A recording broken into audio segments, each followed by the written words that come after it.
Good day and welcome to our GE Understanding Self, in which we will explain how we relate our chosen philosopher to understand ourselves better.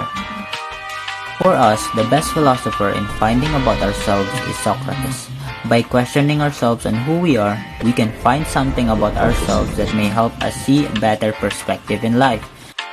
Socrates was born around 470 BC and died about approximately 399 BC at the age of 71. He contributed widely on the development of ancient Greek philosophy, which is the foundation for all Western philosophy and in fact known as the father of Western philosophy, wherein one of his famous quotes is, "The only true wisdom is knowing you know nothing," where we can relate this to ourselves by knowing that we don't know ourselves is we know something about ourselves.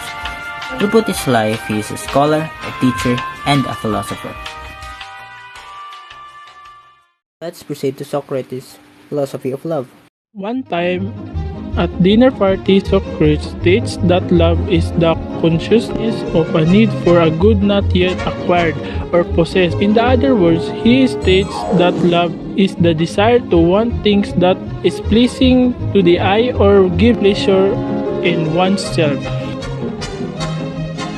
We constantly want things for ourselves and gives us a bit of pleasure when we get it, but the feeling that we get is temporary, in which will be gone again and again, causes us to want more and exhausting our mind and body at the end. Self-control is needed every day in the future.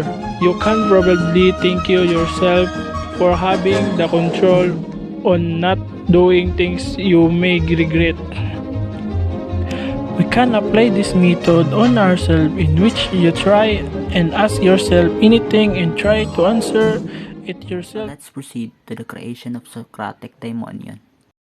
On around 399 BC, Socrates went to trial on the claim that he is corrupting the mind of the youth and was found guilty on the charges of corrupting the youth, worshipping false gods and not worshipping the state religion, and ordered a death penalty. He refuses help and accepted his fate. Up to his last day, Socrates did not harbor any hostile or negative feelings to one that accuses him, and states that if this is for the better, then I accept it. Thus, the idea of Socratic daemonion is made as through his trial. He stated that he hears a demonic voice in his head, leading him to say or do something bad. Socratic daemonion, in other words, are inner demon in which advise us negative thoughts, probably by mocking us or to inspire you to do things that you may regret. Having hostile thoughts is normal for a human, as it is defense mechanism around external harm. We can say that it is in our instinct when something bad happened to us.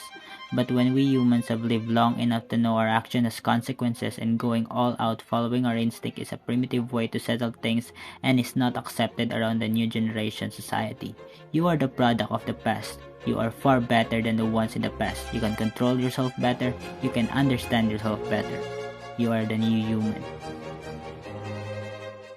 Now let us know how Socrates defined things himself. Socrates starts his discussion by asking the definition of each topic and gather the given example to make understandable claim and teachings.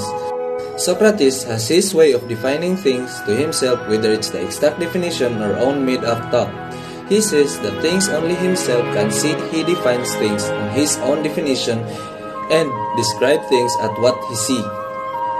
Every day, we have the habit of relying on the things on someone and not do things ourselves. Whether it's answering certain questions or doing things that needs understanding, we can't understand things if we are not understanding the things around us, or why we need to understand things. You can always rely on others about their thoughts. On something, you have yourself. See things yourself, feel the things of yourself, and do things for yourself. That's why you can understand things and yourself much better.